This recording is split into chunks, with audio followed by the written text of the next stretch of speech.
తల్లికి వందనం చెప్పాం. ఎంతమంది పిల్లలుంటే అంతమందికి ఇస్తా అన్నాం. ఈరోజు గర్వంగా చెప్పగలుగుతున్నా 7 మంది పిల్లలుంటే 1,05,000 రూపాయలు 7 మందికి ఆ తల్లి అకౌంట్లో వేసామా లేదా? 3 గ్యాస్ సిలిండర్లు ఉచితంగా ఇస్తానన్నా, ఇచ్చామా లేదా? ఆడబిడ్డలు చెప్పండి మీరే. ఇంకో పక్కన స్త్రీ శక్తి ఉచిత ప్రయాణ సౌకర్యం, ఫ్రీగా తిరగాలంటే ఆడబిడ్డలు మొత్తం ఎక్కడ తిరగాలన్నా తిరిగే సౌకర్యాన్ని ఏర్పాటు చేశాం. అంటే ఇవే కాకుండా ఆటో డ్రైవర్లకు ఇచ్చాం, మత్స్యకారుల సేవలో కార్యక్రమాన్ని ఇచ్చాం. ఇలాంటి కార్యక్రమాలు చేనేత కార్మికులకి రాయితీ కింద కరెంట్ ఇస్తున్నాం, ఇవన్నీ చేశాం. ఈరోజు ఒక పక్కన సూపర్ 6 సంక్షేమ కార్యక్రమాలకు పెద్దపీట వేశాం. ఇంకో పక్కన స్పీడ్ ఆఫ్ డూయింగ్ బిజినెస్ అనే పేరు పెట్టి పెద్ద ఎత్తున పెట్టుబడులు ఆకర్షించాం. నేను మెగా డిఎస్సి పెడతా అన్నాను, ఎన్నో ఇబ్బందులు కలిగించారు. కోర్టులకు వెళ్ళారు, సుప్రీంకోర్టు వరకు వెళ్ళారు. అన్ని క్లియర్ చేసి సంవత్సరం లోపల ఏదైతే మెగా డిఎస్సి పెట్టి ఉద్యోగాలు ఇచ్చిన పార్టీ ఎన్డీఏ అని చెప్పి కూడా నేను మీకు తెలియజేస్తున్నా. మొన్ననే 6,500 మంది పోలీస్ కానిస్టేబుల్ని రిక్రూట్ చేశాం. ఇప్పటి వరకు దగ్గర ప్రైవేటు వ్యవస్థలో ఒక 4-5 లక్షల మందికి ఉపాధి కల్పించాం. నిన్న మొన్న మీరు చూశారు, దేశంలో వచ్చిన పెట్టుబడుల్లో 25.3% మన రాష్ట్రానికి వచ్చాయంటే అది ఇక్కడుండే ఎన్డీఏ ప్రభుత్వం యొక్క సమర్థత అని మీ అందరికీ విజ్ఞప్తి చేస్తున్నా. నేను కానీ, మిత్రుడు పవన్ కళ్యాణ్ గారు కానీ, ఇంకో పక్క బీజేపీ అధినేత ప్రధానమంత్రి నరేంద్ర మోడీ గారు, ఈ 3 కూడా మీరు చూస్తే ఇది డబల్ ఇంజిన్ సర్కారే కాదు, ట్రిపుల్ ఇంజిన్ బుల్లెట్ ట్రైన్. ఇది దూసుకెళ్తున్నాం, టెక్నాలజీ బుల్లెట్ ట్రైన్.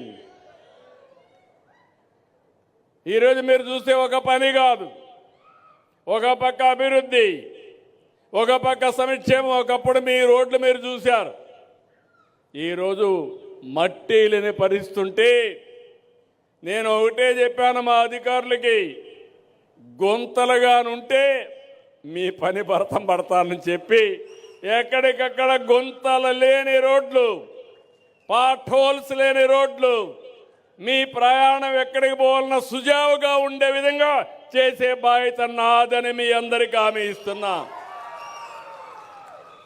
నిన్ననే రోడ్లు వేయడంలో పుట్టపర్తి జిల్లాలో గిన్నీస్ రికార్డ్.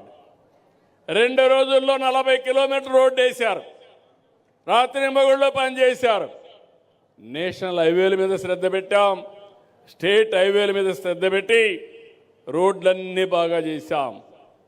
కడాన మీరు చూస్తే కరెంటు ఛార్జీలు పెంచేసి వెళ్ళాడు. అప్పుడు రెగ్యులేటరీ కమిషన్ కూడా వేశాడు, ట్రూ అప్ ఛార్జెస్ అని పెట్టాడు. నేను చెప్పా, ఇంకా పెంచే పని లేదు, సమర్థత సత్తా ఉండే ప్రభుత్వం. అవసరమైతే ఆ రోజు చెప్పాను కరెంటు ఛార్జీలు తగ్గిస్తాం కానీ పెంచనని చెప్పి ఒకే మాట చెప్పాను. అవునా కాదా అని మిమ్మల్ని అడుగుతున్నా. 4,500 కోట్ల రూపాయలు పెంచుతానంటే ఆయన పెంచిపోయిన దాన్ని నేను ఈరోజు పెంచడం లేదు. అది ఈ ప్రభుత్వం యొక్క కమిట్మెంట్ మీ మీద.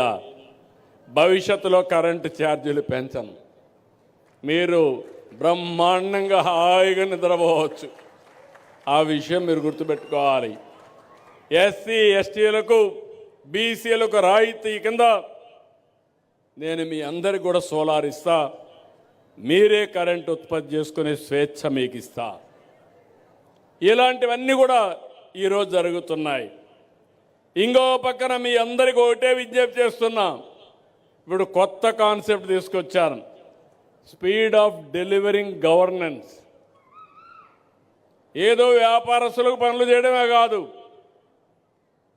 నన్ను గౌరవించింది, మమ్మల్ని గౌరవించేది, ఈ పార్టీకి అండగా ఉండేది పేద ప్రజలు కాబట్టి మీకోసం మన మిత్ర ఒక యాప్ తీసుకొచ్చా, వాట్సాప్ గవర్నెన్స్ తీసుకొచ్చా. రేపు మీరెవ్వరు కూడా ఎక్కడికి పోయే పని లేకుండా మీ ఇంట్లో కూర్చొని దర్జాగా ఏ పని కావాలన్నా మీరు దబాయించేసుకునే కార్యక్రమానికి శ్రీకారం చుట్టాను. క్యాస్ట్ సర్టిఫికేట్ కావాలన్నా, ఇన్కమ్ సర్టిఫికేట్ కావాలన్నా, మీకు ఏ పని కావాలన్నా, కడాన మీకు ఫోన్లో టైప్ చేయడం తెలియకపోతే మెసేజ్ పెడితే ఏఐ ద్వారా మెసేజ్ని కన్వర్ట్ చేసి మళ్ళా పని చేసి ఆ మెసేజ్ని మీకు చెప్పే బాధ్యత నేను తీసుకుంటానని చెప్పి కూడా నేను మీకు తెలియజేస్తున్నా. ఒక సేవకుడుగా ఉంటా, ఒక అన్నగా ఉంటా. అదే మరిగా మీ అందరికీ ఎక్కడా ఇబ్బంది లేనటువంటి సుపరిపాలనకు నాంది పలకతా, అది నా బాధ్యత. ఇంకో పక్క మీరు ఒకసారి చూస్తే ఇండ్ల దగ్గర కూర్చొని పని చేసుకున్న రోజులు వస్తున్నాయి. వర్క్ ఫ్రమ్ హోమ్ చదువుకొని ఉంటే పొలాల్లో పనులు చూసుకుంటూ, అవసరమైతే తల్లిదండ్రులు చూసుకుంటూ ఇంటి దగ్గరనే కూర్చొని పనిచేసే రోజులు వస్తున్నాయి. నాలెడ్జ్ ఎకానమీలో మీరు ఎవ్వరూ ఊహించిన విధంగా గూగుల్ అయితే $15 బిలియన్ అంటే దగ్గర దగ్గర 1,35,000 కోట్ల రూపాయలు పెట్టుబడులు పెట్టి డేటా సెంటరు, ఏఐ సెంటర్ని మన విశాఖపట్నంలో పెడుతున్నారంటే ఇటీవల కాలంలో ఏ రాష్ట్రంలో ఇంత పెద్ద ఎత్తున పెట్టుబడులు రాలేదు. అది మనం సాధించిన ఘనత. ఇలాంటివి అనేక కార్యక్రమాల్లో మనం ముందుకు పోతున్నాం.